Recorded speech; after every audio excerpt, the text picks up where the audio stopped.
Good morning or good afternoon. We're on the cusp. We will begin shortly. I'd like to just wait another minute to let a few more participants get on, and then we will begin the webinar. So please hang in there for another minute or two. Thank you.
Okay, I think we're going to go ahead and begin. I'm sure people will continue to join us, but I wanted to just get started.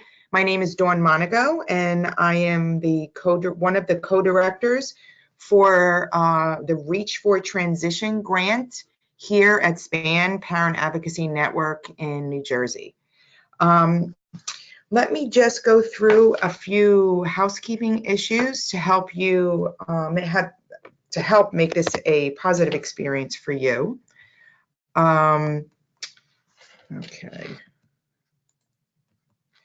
So this is just a screenshot of what you're seeing when you enter.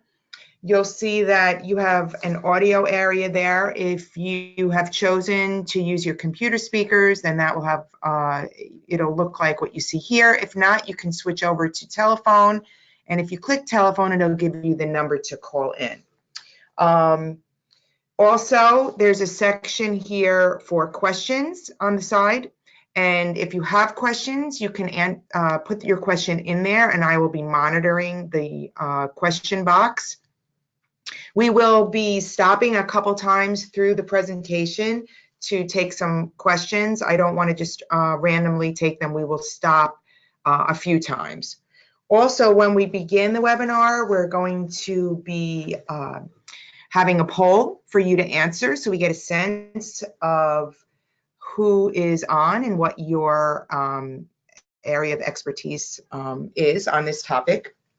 There's also going to be an evaluation afterwards. You will receive an email with the evaluation. Please take the minute to fill that evaluation out for us. We do listen to what you say, and it's really important, and we do develop future webinars based on your comments and suggestions. And I will also be giving you our website, because after this is being recorded, and afterward it will be on our website for future reference, or if you'd like to make other people aware of that. We also have a handout section along the right-hand side there where you can download the PowerPoint. It's a copy of the PowerPoint. You can download that for your convenience. And then you'll see also here, there's the orange arrow right there that can collapse that whole area and then bring it back if you need to. So I want to then go ahead and introduce to you Shawn McGill. She is the CEO and founder of the Shawn McGill Consulting, and she has an office in Pennsylvania. She will be giving you her contact information at the end. And so I'm going to stop sharing my screen and welcome Shawn to have her screen. Let's see if I can do this. Let's see. I think you're sharing your screen there, Shawn. You're trying to at least, correct? I think I've got it. Okay. So what I'm going to do while she's doing that is I'm going to put the poll up. And I ask you to go ahead and answer this poll. You can just click on your response and hit submit, and we'll wait a minute to give you all a chance to do that.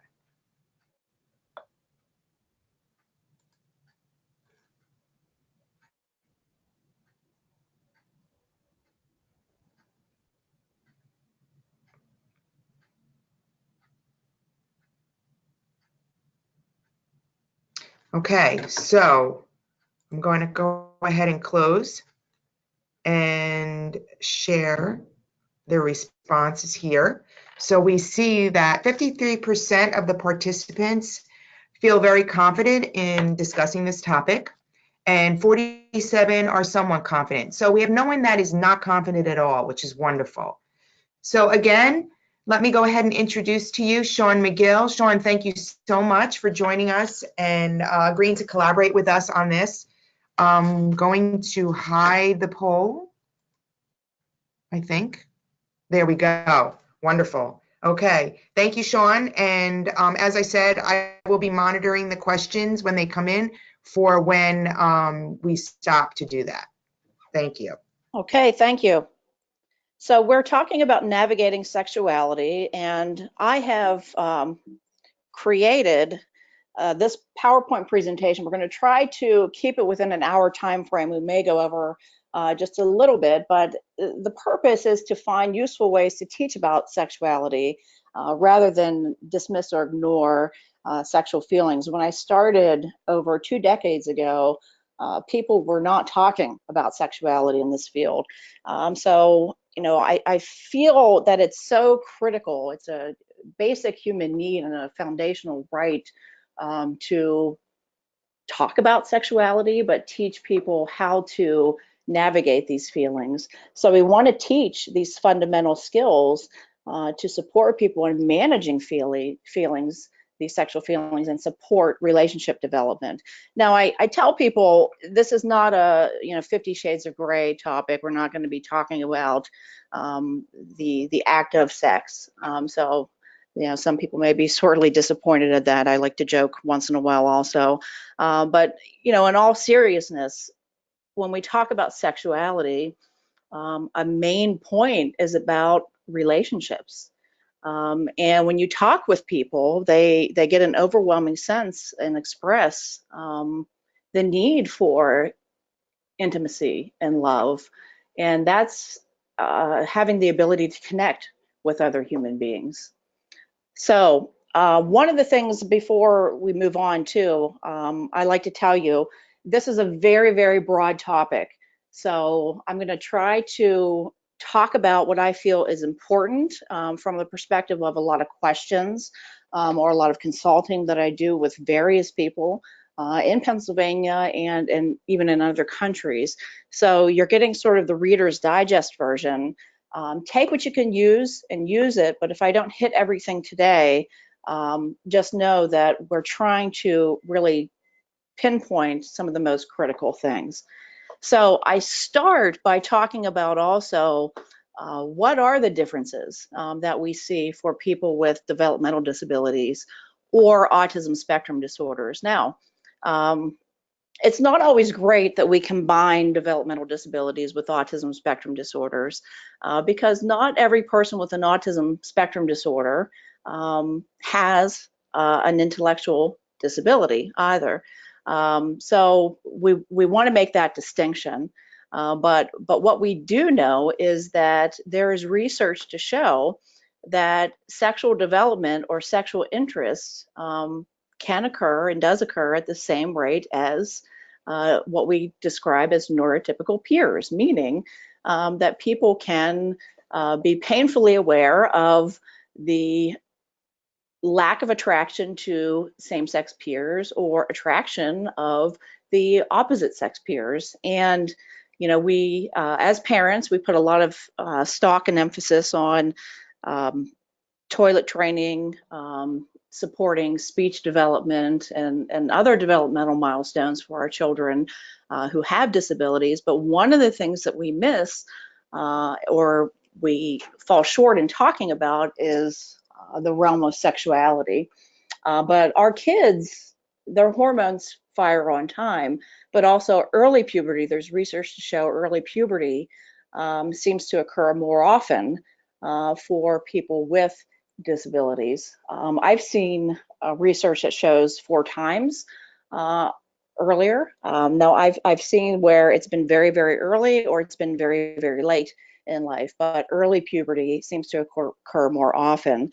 Now, I'm seeing early puberty occurring at an earlier age in general, and people say, Sean, why is that happening? And I say, I don't know, because I'm not a researcher, nor am I a scientist. I'm simply a social worker.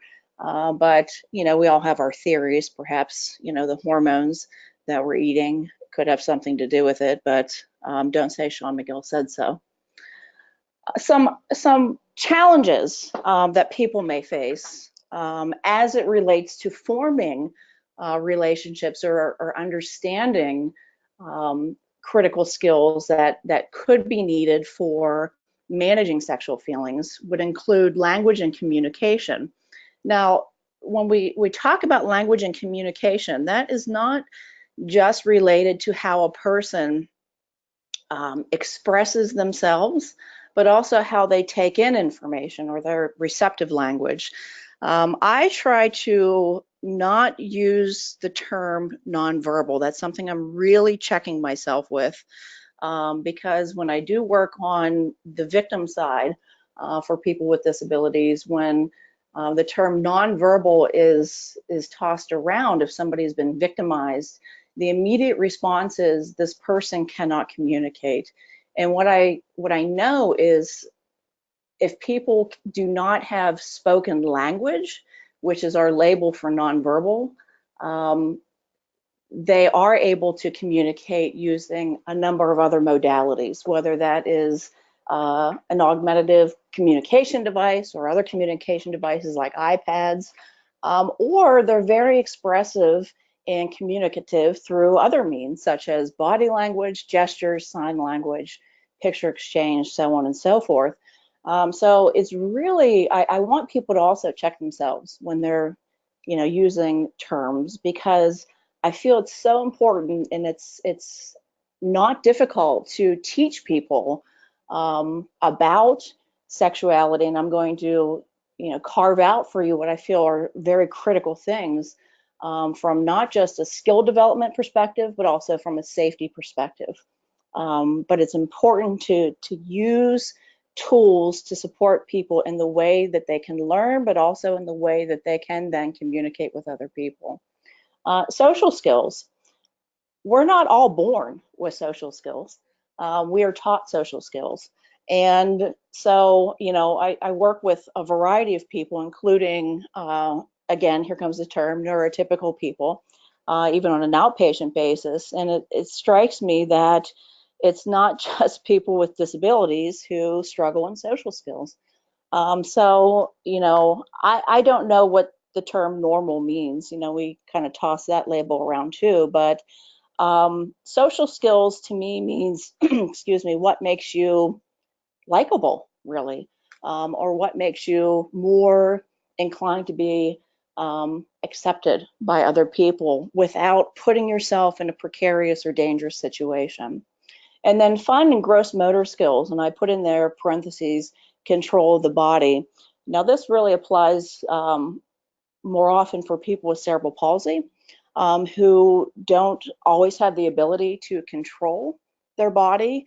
And, you know, I like to people watch and sort of sit back and watch how the general population responds to other people. And even though there may not be an intellectual disability or cognitive disability of any kind, the general public is very afraid or apprehensive to approach people who can't seem to control their bodies. And I've even seen this with, you know, people with Parkinson's disease or who've had a stroke. So, you know, that can be really difficult for, you know, a person's ability to integrate socially. So I say we as the supporters, the parents, have to be really good role models, you know, and practice what we preach, and you know, show that we aren't afraid of interacting with people from all walks of life also. And then managing impulse control. And when I talk about impulses, my thought process is, does a person say or do something that could have dire consequences for either them or other people? Now, this can be statements, or it can be physical gestures or even physical interactions. You know, that can be anything from, you know, managing anger and saying, I'm going to, you know, blow up the school tomorrow. We all know that, you know, these are tense times. And if someone struggles in managing impulse control and makes a threatening statement, there can be, you know, serious and dire consequences for that person and even other people around them. That is probably one of the most difficult things to work on, but it certainly, I feel like, is not something that should ever be given up on. Even people who've had, you know, have fetal alcohol syndrome or, you know, have had significant head trauma, I've seen that if you continue to work on those skills, they can be developed. Starting with girls in puberty. Puberty can occur at, it usually occurs around the age of 12, but it can occur as early as the age of 9, or sometimes as late as the age of 17. Now, before a girl begins menses, you start to see body changes about a year or two in advance. And when I talk about body changes, breast development, hair growth, she starts to shoot up in her height. So there are some warning signs, some physical warning signs that a girl is going to begin menstruation, usually, not always, but usually there are some warning signs. And, you know, menstruation for a girl can be terrifying if she doesn't know what's happening. You know, I still like to think of myself as being very young, even though I'm a child of the 70s. And, you know, I always think about what was I taught about that. And I remember the boys and the girls were separated. We were probably in 9th or 10th grade. We were sent to separate rooms. We had to read a chapter in a health book. And all I remember, it was a bunch of stuff about how a girl got pregnant. And then we got a pamphlet and I think a tampon in a box. And that was it. And I remember riding my bike home and throwing the tampon in a bush somewhere because I thought, this is never going to happen to me, and this is so creepy and weird. I want nothing to do with it. And that was the extent of my education. So it was terrifying when it actually happened. You know, I've had a lot of dads talk to me and say, I don't understand what the big deal is. And I would equate for the dads, God bless them, that it would be as if, you know, they're standing to go to the bathroom and all of a sudden their testes fall into the toilet. It can be that sort of emotionally terrifying or scarring for a person if they're not prepared for what's happening, because it can feel very emergent. So one of the things that I've tried to do is before a girl hits to the point in her life where she begins menses, is actually start to prepare, working with her to let her know this is going to happen. So here are some ideas with permission, and I always work with the family or the caregiver to put things like red food coloring in the clean underwear. We've also practiced demonstrating how a pad is used. So I've taken the underwear and I've marked with a Sharpie where the pad goes on. We've practiced unpackaging them, putting them on. We've tried different brands of pads too before she begins menses. They're uncomfortable. Don't be fooled by your commercials where women are, you know, skipping through the meadow and, you know, hopping through the streams with birds and butterflies. That's not how people feel. Women, if I'm wrong, please correct me, but I don't recall ever feeling like that. So you want to try different things. You know, if a girl can wear brand A for 30 seconds, but she wears brand B for 3 minutes, then brand B may be the one that she may tolerate best. Sometimes people don't tolerate any of them. So we've had to use things like the adult depends. And I say if that fails, then you may have to have a discussion about birth control to help regulate that. But that for me is the last resort option that I recommend, you know, simply because there can be some long-term consequences if you're not allowing the body to go through these natural cycles too. Try to create a visual schedule for if a girl is wearing a pad, for when to change the pad. Sometimes people like to do it too soon, you know, every minute. Sometimes I've had people say, oh, I changed it yesterday, I'm okay. So they're not changing it often enough. Now, do not put a picture of a big maxi pad on the visual schedule. I can't imagine anything more terrifying than a peer seeing something like that, but talk to the person or figure something out. It can just simply be, you know, a bathroom break and then talking to them about or having it available. It's time to make sure that you change this and take care of it. Boys in puberty. Puberty can occur anywhere between the ages of 12 and 18. Physical changes usually this is the sort of median, occur at the age of 13, and boys are about 2 years behind girls. And then growth spurts for boys, you get deepened voice, hair growth, development of the penis and the testicles. And ejaculation begins especially at night. So for boys, we have to explain what's happening. And this, for nocturnal emissions or wet dreams, I think this is absolutely critical, because if we haven't explained to the boy what will be happening, there's a tendency to overreact, or sometimes not even react, just kind of dismiss it and, you know, kind of brush it under the carpet, or not prepare them at all. Now, I think it's important, again, because we tend to put a lot of emphasis on, and I'm going to say it, toilet training. I know I did this with my son. That was a big deal, and it took probably 10, 11 years to the point where he wasn't wetting the bed at night. And then the poor kid hits puberty, and I thought, if I'm not preparing him using terms that he's going to understand, and this happens, what is this going to do to him emotionally if he's thinking he's wetting the bed again? Because that was such an emotional ride with him when he was having difficulty wetting the bed. So I bought books. There were some videos. I don't know if I have it in here because I change this all the time, but YouTube has something called Wellcast, WELLCAST, and they have some short videos on puberty. But for me, it was just explaining, using terms or pictures or creating social stories in a way that a person will understand, again, going back to their receptive language skills, so that they know what's happening, but also creating a plan for if this does happen, it's okay. What do you need to do?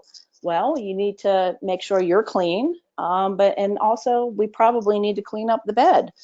And then making a plan for what that looks like too. Having the person do as much as they can independently if they can. If not, then someone should be there to help them with those things like changing the sheets and so on and so forth. Next, I move into challenging sexual behaviors. This is a big part of what I do on a day-to-day basis. Unfortunately, I work with a lot of people and teams where the person has done something sexually and it's resulted in dire consequences. Sometimes, not sometimes, but a lot of times that includes involvement with the criminal justice system. Here's a list of things that are most often observed with the people that I work with. That can be sexual comments, that can be frequent touching of others. That doesn't necessarily mean sexual touching. It can just be, you know, somebody who's very touchy-feely in general. We're, you know, operating in a society today where that can be frowned upon, and I'm kind of a hugger, and I have to, you know, really restrain myself from even touching people because society today is not too receptive to that. But also it puts people in very precarious and compromising situations where their safety could be at risk if they're so trusting of other people too. Desire to or accessing pornography. I am not a fan personally of pornography, but professionally, this is where I have to separate my morals and values and be able to just work with people. If a person wants pornography, as long as they're not accessing it on the internet, and as long as it's not depicting anything that would be considered illegal. So when I say illegal, anything with minors or depicting minors or anything depicting rape, you'd be surprised what kind of pornography is out there, then I'm okay with it. I stress no pornography on the internet, simply because I've had so many people who've gotten in trouble and have had federal offenses because they click into pornography and all of a sudden all of this other stuff pops up, and it is not difficult at all. There isn't just this dark web of pornography, but there's this multi-billion-dollar industry of pornography that's so readily accessible. And they started clicking into child pornography, sometimes by accident, I even think, honestly. And they've wound up as Megan's Law offenders. Increased masturbation or boundary violations. So masturbating in public places. I work with a lot of people who are even in group homes.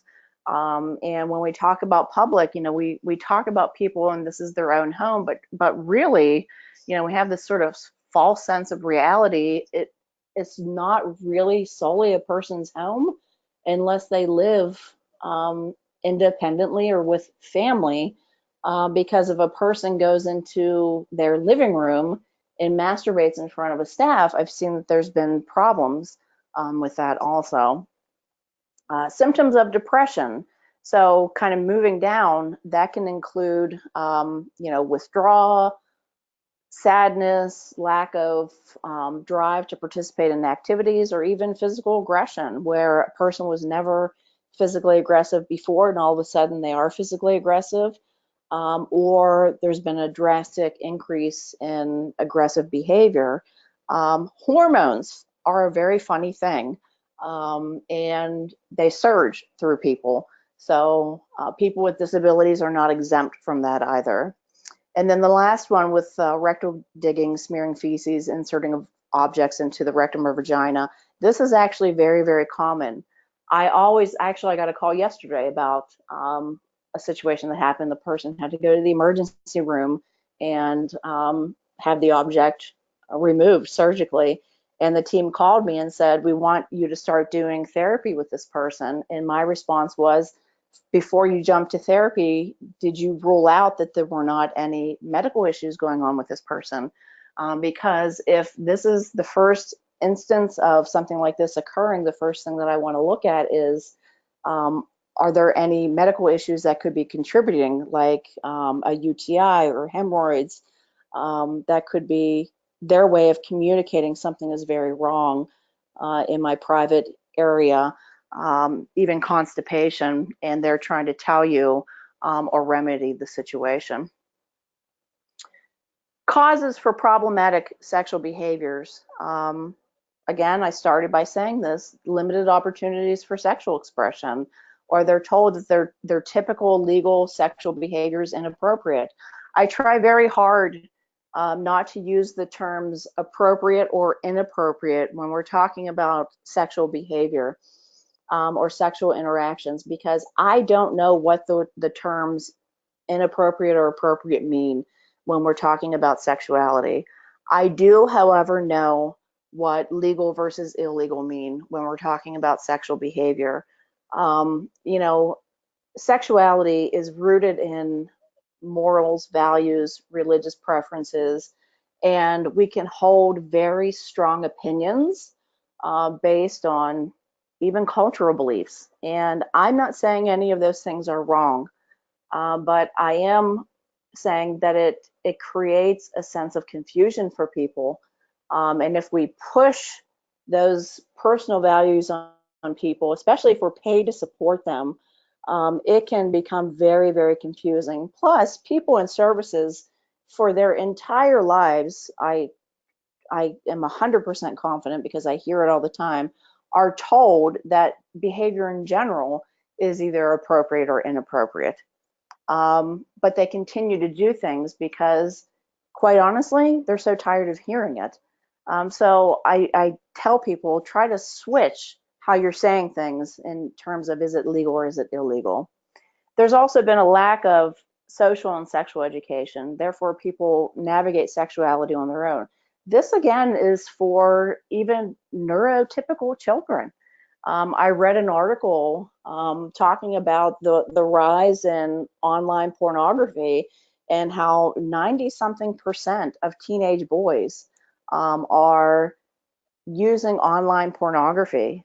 I can't tell you how many people I've supported who are looking at YouTube videos to get their sexual education. And, you know, just if you want to test things out, just go sort of view some YouTube videos and see what comes up. There are some scary things on the internet, and for me, I would not want the internet to be educating my child or anyone that I support.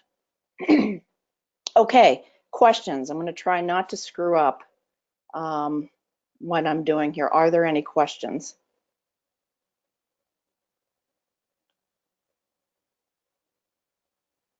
I just unmuted myself as well. So if you have some questions, you can put them in the questions box, or you could raise your hand.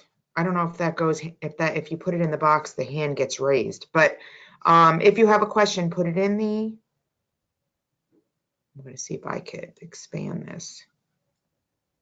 Okay, we had answered that question that's there now. So any questions with what you've heard so far from Sean?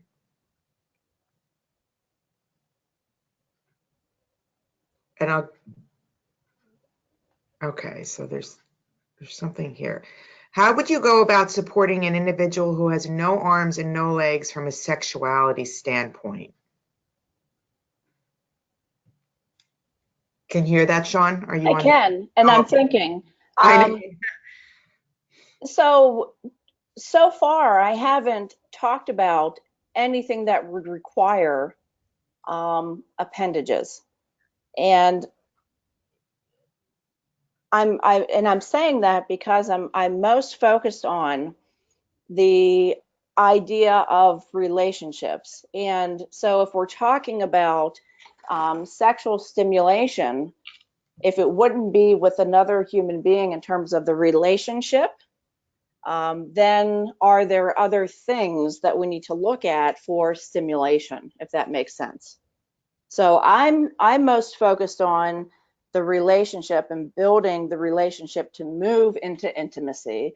But if that isn't an option for people, then I want to explore out of the box if this person needs some type of stimulation, I'm going to say it, masturbation, and they don't have arms or legs to help them with that, then we need to get creative in looking at devices that can aid them with that. Mm-hmm. Mm-hmm. Okay, we have a couple more. Do you have any specific video titles for boys that you can recommend? For puberty specifically, I had recommended the Wellcast video, that short video, and it's actually on YouTube. Okay, so that's I'm going to put that Wellcast, W-E-L. W-E-L-L-C-A-S-T.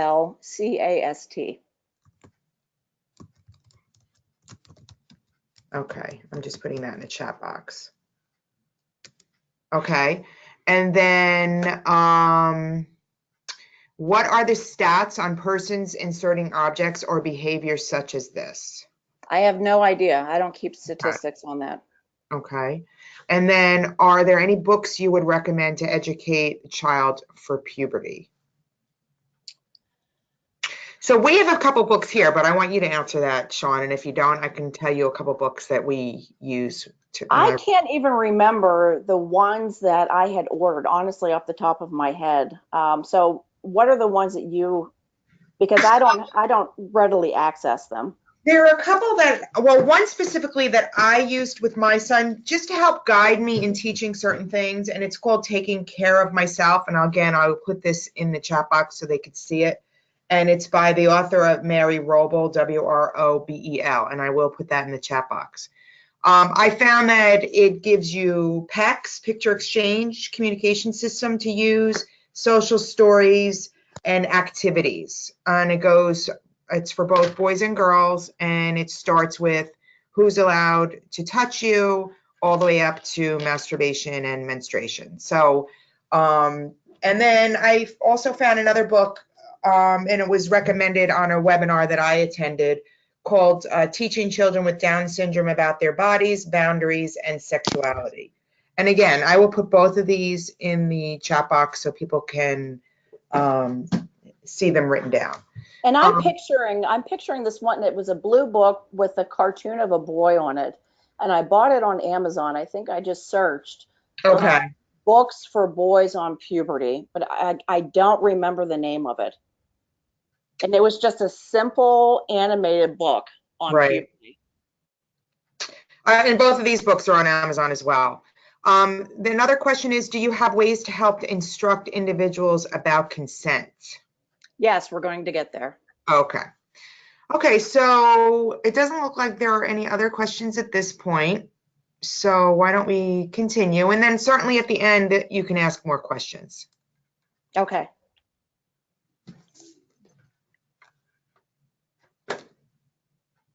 Okay, so hygiene. Hygiene is also important from the relationship and the social perspective. So I recommend starting as young as possible to make hygiene a routine. So that can be bathing or showering every day, because once children hit puberty, you're talking about acne, body odor, and body hair, which if a person is very opposed to showers or baths, you know, sort of fighting that battle, if it's not a part of routine, can be very problematic once they're a teenager. Also, finding products that are comfortable for a person is absolutely critical. This is where you have to take in sensory considerations. If they hate the smell of things or they love the smell of things, you want to take that into consideration. With boys who they are growing facial hair, shaving can be a big deal. So if they have a lot of auditory sensitivities, even using a disposable razor can be problematic because of the sound. But you know, the electric razor could send somebody through the roof. So you have to be very creative again and thinking outside of the box to prepare people for this and support them through this. You know, noise canceling headphones, that sort of thing. So, you know, I've supported people where they couldn't stand showers. It was terrifying because of the sounds or the way it felt on their skin. But again, I didn't care as long as they were bathing and taking care of their bodies that way. So teaching in steps, one step at a time. That's with anything. You know, people teach this for work-related skills, so it would be the same thing with hygiene, brushing teeth, that sort of thing. We also want to look at understanding degrees of social relationships. This is important from a social perspective and forming social relationships, but also from a safety perspective. I'm always trying to balance the two. The Circles program is a big program that's been out there for many years. I still use this part of the Circles program that's teaching people about the ring or the circles of relationships. And you can see that it's color coded, and it talks about the different categories of relationships.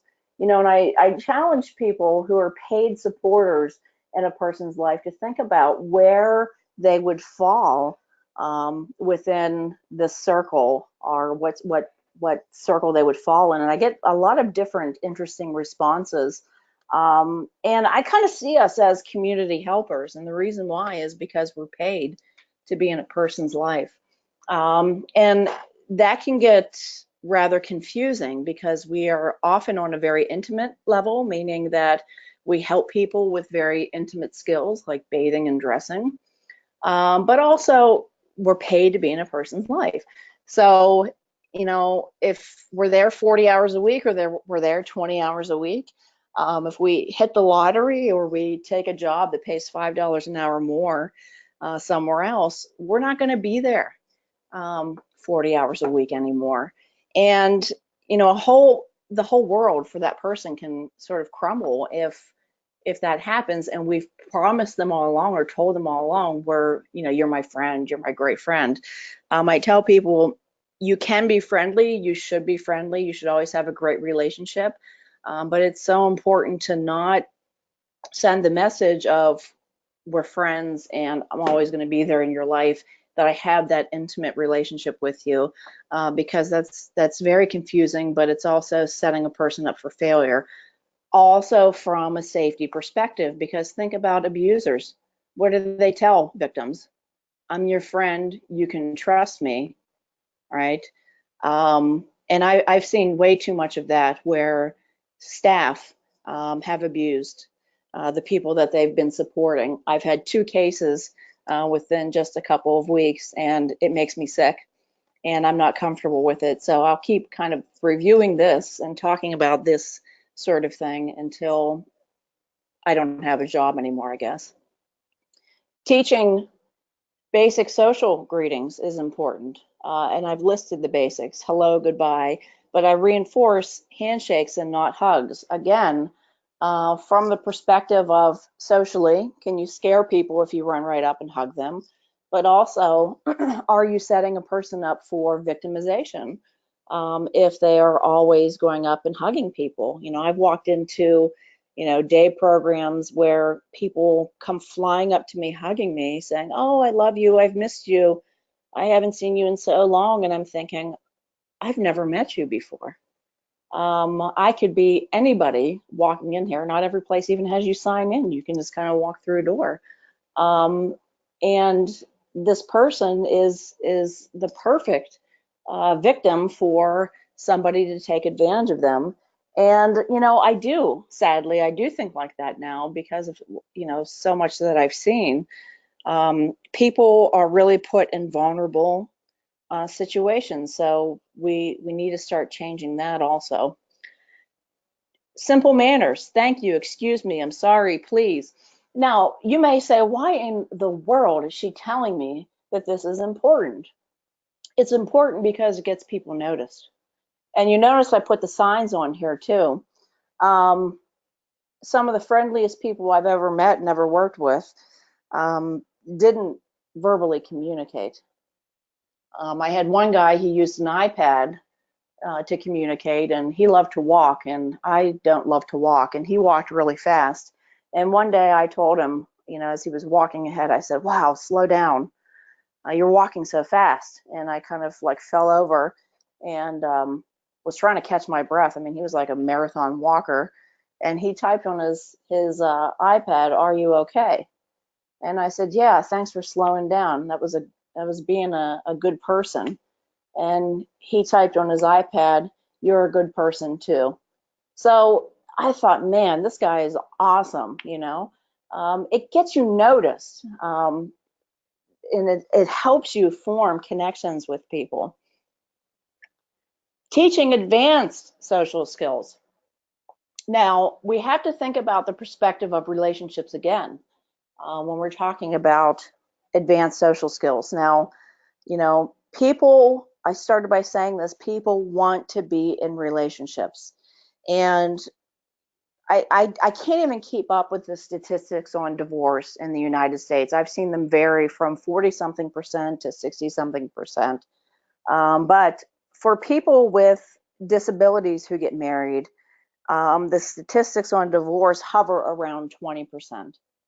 And I think maybe because not a lot of people with disabilities get married, but also have these skills really been drilled into people, so that they are more successful in relationships. I don't know. I don't know what the answer is, but I do know that in any relationship, whether it's work, whether it's romantic, whether it's a friendship or platonic relationship, these skills are important. And you know what? I still have to work on a lot of these skills, don't we all? Learning to wait and not interrupt, learning to compromise and share, learning to introduce yourself, initiate and maintain a conversation, listen. That's where I need to work, listen more, and reading social cues or body language. And I kind of want to debunk, not every person with a disability, including autism, has problems reading body language. I think there's this idea that that's a struggle for every person, and it is not. I think I worked with people who were far more receptive and understand body language than a lot of other people that I've been around. So I've given you some small talk examples. You'll see that I put in there whether or not it is situation relevant, time relevant, place relevant, because, for example, how was your holiday? That's time relevant. You certainly wouldn't say, how was your holiday if a holiday had not occurred recently. And the key for small talk examples, practicing these things, you want to make sure that you come up with examples, or you help, a person think about how would you start a conversation or spark a conversation using something that wouldn't offend another person. Now that gets a little bit tricky too, because today everybody seems like they're offended by just about anything, but I should be able to ask anyone this questions, and you should not be offended. So that's a critical thing. Teaching emotions, starting with the basics. I've listed basics: happy, angry, mad, sad. Teaching emotions is important, from communicating how you're feeling, but also reading the body language of another person to see how they're feeling, right? You can ask a person to make a face. You can take their picture with their permission and point out some obvious differences. I try to pay attention to the eyebrows, to the mouth, to the eyes, which can point out some, or be some cues as to how the person may be feeling. Now, taking a picture or holding up a mirror, me personally, if you ask a person to do that, any person, it can be very artificial, and I can't make the face because you're not seeing me, but you get the picture. Like, the teeth may be sort of protruding out and the face just looks very weird. So you don't get a natural portrayal of how the person is feeling. So for people that I've supported, I've done media releases, and we carry iPhones or whatever, and I've tried to just take their picture as I see them engaging in things. My rule is you never take any pictures or film anyone having a difficult time, though. So you wouldn't be taking pictures of a person having a tantrum or a meltdown, that sort of thing. I don't believe in that. because I think that it can really make a person feel terrible to review that. But I've used Google Images, and we've used those to practice looking at some of those facial characteristics. The one I like the most is playing emotion charades. We run groups and we play emotion charades. So it's acting out emotions. We've done even more advanced ones where myself and another staff member, we've played that we were on a date, and we had to, one person had to show that they were bored on the date, and the group had to guess what was happening, but then they had to guess or talk about what they would do if they were in that situation. So it's helping them do a more problem solving and critical thinking also. Okay, questions again. Okay, I'm going to open that up again and monitor that. So let's give it a couple minutes, and if you have questions now, you can put them in there and we'll try to answer them for you.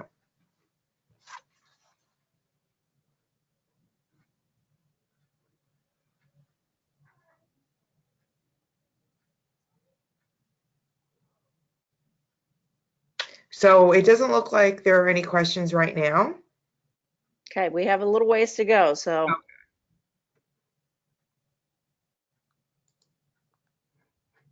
Okay, so let's continue then. Since it's about 12:47, just giving you a little time check, 12:50, but we have until about 1:15. Okay. I know it's a lot of information, so. All right, let's keep going. Okay.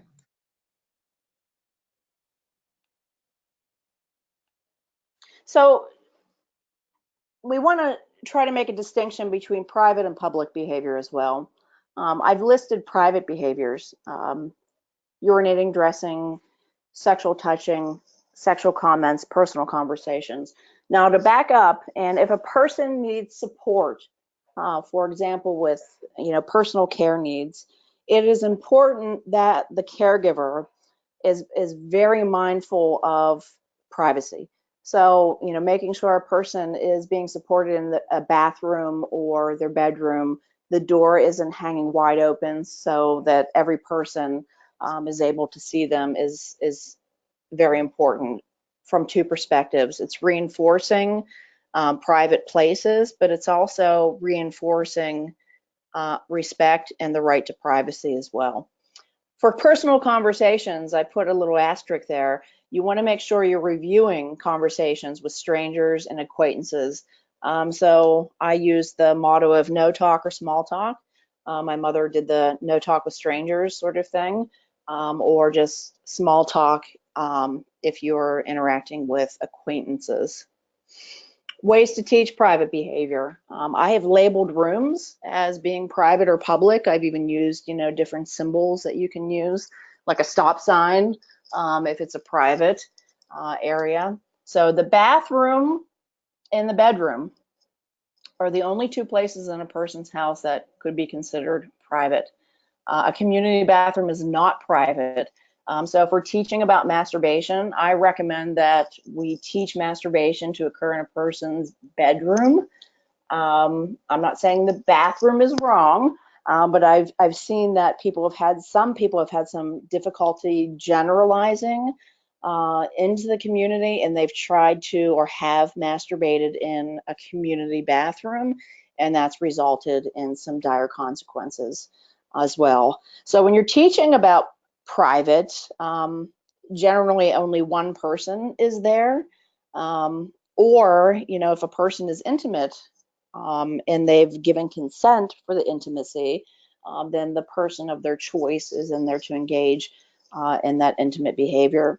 But public means there is risk for more than one person to be there. So the kitchen, the living room, the dining room, if a person is supported in a group home, there is risk for more than one person to be in that area. When I'm teaching about private body parts, I have those anatomically correct dolls. I use those, but those things are extremely expensive. So these are Google images, and I tell people wherever you see the bathing suit covered, those are their private body parts. I've had people put on their bathing suit, and I tell them anywhere that where your body is covered, that's private. I've also, drawn a picture of a person. It looks like a little gingerbread man in the front and the back. And I've had them mark with a pen or put an X where their private body parts are. I've done them with all kinds of people who've been labeled as having varying degrees of intellectual disabilities, who have, all kinds of different forms of communication. So this can certainly be done. And again, this is really important from the perspective of knowing what your private body parts are, where they are, so they know what they can expose in private or public areas, but also, and I think most importantly, they would know to point at, describe, or label if they were ever touched in their private areas without giving consent as well. So here's a list. You can create your own also and just ask a person, is it private, public, or is it something that you should avoid? So you have this, you can look over it, and again, you can even create your own. So when we're talking about safety, again, you want to reinforce handshakes and not hugs. Now, I've had people that I've supported many years. You get attached. I have people who come towards me and they hug me. I'm going to hug. But my rule is no full frontal bear hugs where our sexual body parts are touching. It's kind of like the church lady sort of side air hug sort of thing. Because I don't want to send that message that our sexual body parts should be touching. But as much as possible, I'm always trying to reinforce handshakes. Use correct terminology when talking about sexual body parts. So it is a vagina, not a hoo-hoo, and it is a penis, it's not a Peter. This is important from the perspective of safety.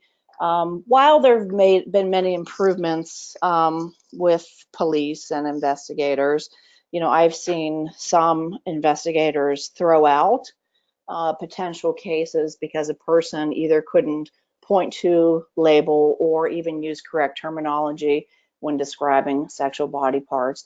And also, don't threaten or make up stories to deter body exploration. You have to be honest.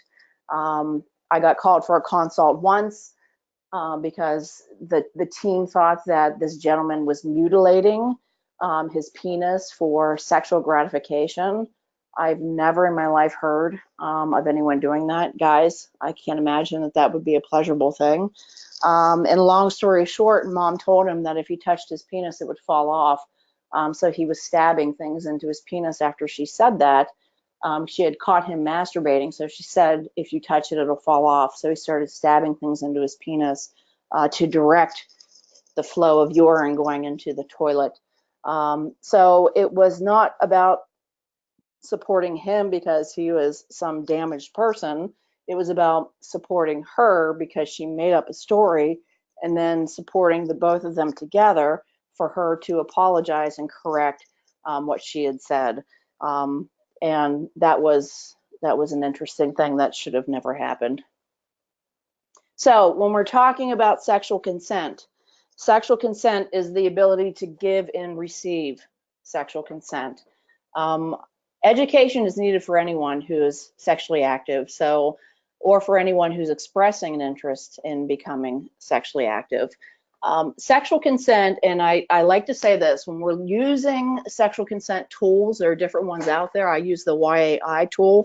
I was, trained through David Hinsberger years ago to use the YAI tool. This should not be used as a weapon against people with disabilities so that they are not allowed to be sexually active. This should be used as a tool to gauge whether or not education and support is needed in the area of sexual consent to make sure that they know how to best navigate sexual consent. So when we're looking at things, and some people just don't have those. I'm doing one now where the person is expressing an interest in being intimate with a known perpetrator who had sexually assaulted her years ago. So regardless of the results of the screening, and she's showing that she has no knowledge in any of these areas, but she also has a legal guardian, so the courts have already deemed her incompetent. But also, there's no way I would support her being sexually active with a man who raped her. Who in their right mind would? So I said, absolutely not, I wouldn't give consent, because there are 3 areas to consider. But anyway, this first step is we're looking at whether or not a person knows about different sex acts. And again, I'm not looking for, can they report on, all these things and talk about, the juicy details of sex. I don't even know. I don't even want to know what all these details are. I'm gauging and looking at, do they know that there are different sex acts that people can engage in, even people of the opposite or same sex, so that they know what they're comfortable with. What is their preference, and would they stand up for themselves and advocate for themselves, say no, if they weren't comfortable? So it's, what do they know they would engage in or abstain from and say no to? Do they understand how to prevent unwanted pregnancy and sexually transmitted diseases or infections? That's actually, if a person doesn't have sufficient knowledge in this area, this is the easiest one to teach because it's pretty specific. The next one is understanding the difference between private and public sexual behaviors. You see why I put so much emphasis in teaching about private and public, even though you're getting the Reader's Digest version. And then, do they understand that there are certain activities, sexual activities, that are against the law and could result in dire consequences? So again, you can see why, even though you're getting the shortened version, why I put so much emphasis on teaching about what's legal and what's illegal sexual behaviors, instead of talking about what's appropriate and what's inappropriate sexual behavior. So from the beginning, I am working with people on all of these areas that would fall under some indice of sexual consent. And then the last is, do they understand what constitutes a harmful, abusive, or potentially exploitive situation? So again, even today I've been talking about risk for victimization and how a person can keep themselves safe, because I found that through support and education, people can identify whether or not a situation is abusive, right down to even financial abuse. But where people get tripped up, and this is true for even neurotypical people, reporting the abuse or even creating a plan to leave the situation is where people struggle with. And again, even with the neurotypical population, this becomes very difficult, because people say, I can't do it. He's the only person who loves me. I can't afford to be on my own. I'm too scared to be on my own. So that's where a lot of support may be needed in order to really empower people, help them grow stronger before we would put them in a situation where there would be a high probability they're going to be taken advantage of. Like this young woman, where I'm sending off her report today. There is absolutely no way I'm going to put her in the situation with this man, who we also know has a history of trying to expose himself to children. So we have to be really careful in sort of gauging these things. I've surprised people with what people know and what they don't know. One gentleman, they thought he knew everything there was to sexual consent, and he had limited knowledge in these areas. So my goal was, I did 3 educational sessions with him in the areas he didn't have sufficient knowledge in, because the sexual consent screening shows you where they fall as having limited or no knowledge in. I did the education, and then I did sort of a post screening, and he scored as having sufficient knowledge. So, it's not impossible to teach people about these things, but you also have to know what you're doing with these things to be able to accurately sort of navigate the ins and outs. So we're going to, one last round of questions. My contact information, Some of the things that we do and have available is also on this last page. I only went 5 minutes over, which is pretty good since we started just a few minutes late. So let's pull this up and see if there are any final questions. So I'm hoping that answered Eleanor's question on consent. Please, if you have more questions for Sean, you can type them in now. But as she said, she's giving you her contact information if you should have questions later on. So someone here is saying, what is the name of the consent screening? It's the YAI tool. Okay. The YAI tool. I'm trying to figure out how to, I know I did this before, but now it's not letting me type in. Oh, okay, I see here. The YAI tool. Okay, I'm putting that in. And then another question is, thank you. Oh, just thank you so much. It's been very helpful. Will you share the deck you used?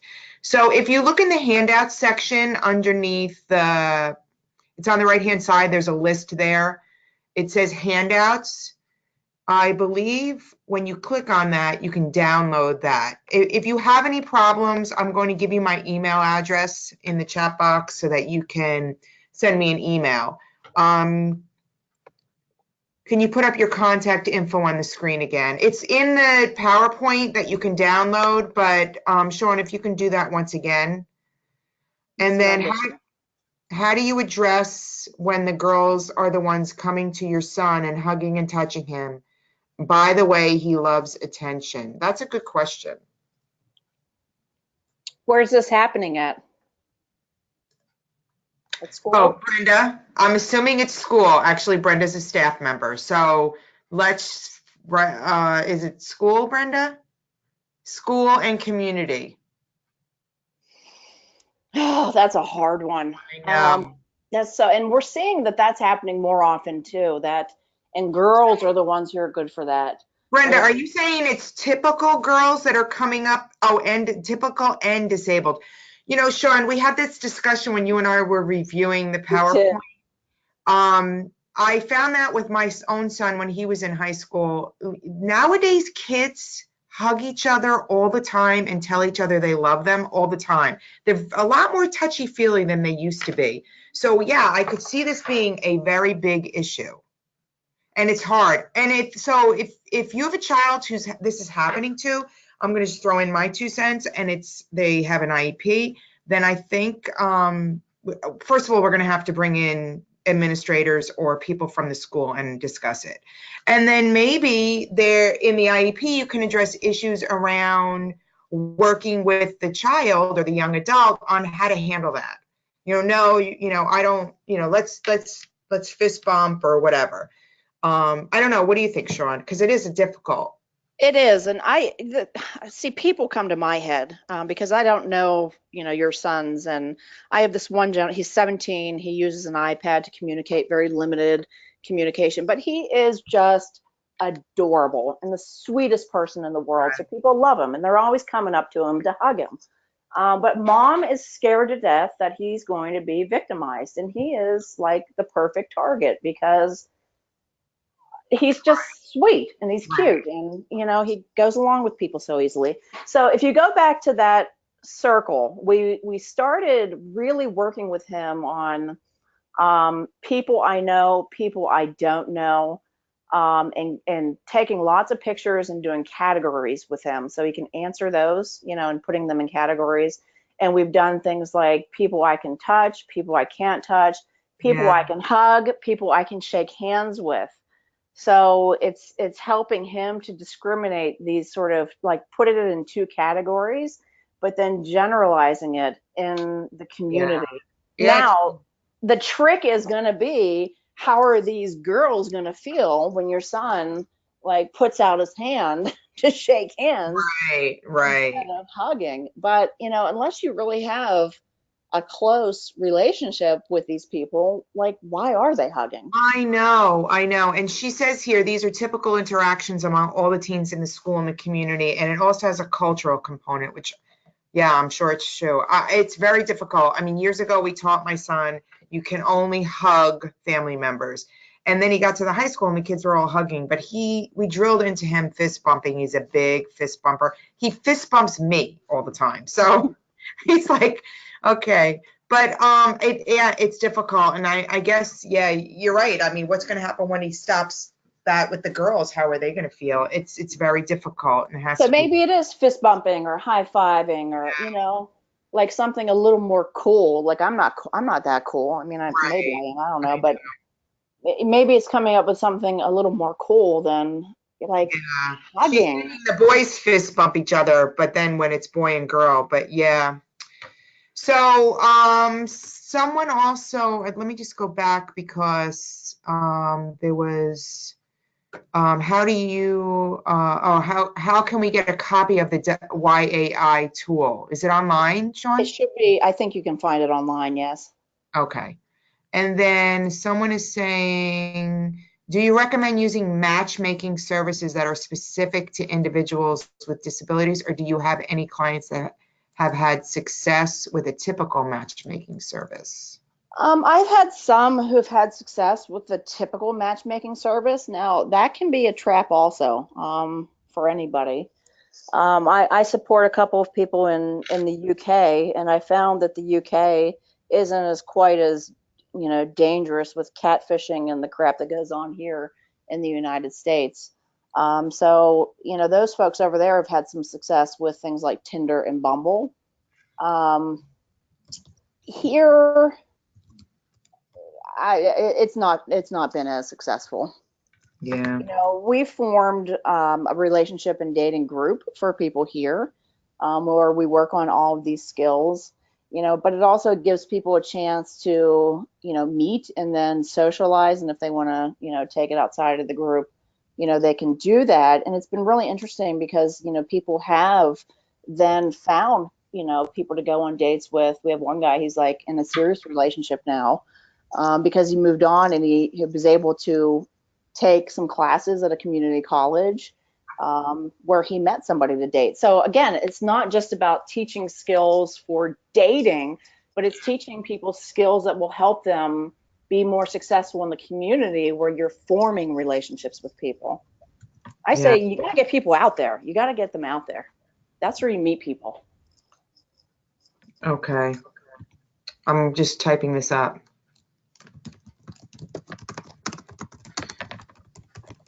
Okay. Any other questions? This is great conversations. So you have Sean's contact information. I'm going to put, make sure I put it in the right place, my name and email so that you have that. And I'm sorry, I can't do two things at once. Okay. So that's there. I put earlier on, I put our SPAN, our reach website on our reach page on the SPAN website, because as I said earlier, this is being recorded and we will put both part 1 and part 2 on that website. We do roughly 4 webinars a year through the reach grant. So when you receive the evaluation, give us your comments, give us your suggestions on topics you'd like to get more information on. I want to once again thank Sean. I knew from the beginning. I want to also thank Janine Brinkley from Peel because she recommended Sean, which is great. I never would have known about Sean's services and her expertise. So Peel was very helpful in that. They're one of the parent centers in our region. We collaborate all the time in Pennsylvania. So thank you, Sean. It was great information. I really appreciate you collaborating with us on this. She has her contact information up for anyone who wants to reach out to her. If you can't download the PowerPoint, let me know, email me, and I'll just email it back to you if you're struggling with that. Again, you'll receive an evaluation. Please complete that. So Sean, thank you so much. It's been great working with you. I think this was so much great information. I know that you shortened it for us, and I appreciate that. So You're welcome. Thanks for having me. I appreciate it. oh, wonderful. So again, my contact information is there. Thank you for joining us, and we hope to see everyone at our next webinar. Thank you so much. Have a great day, everyone.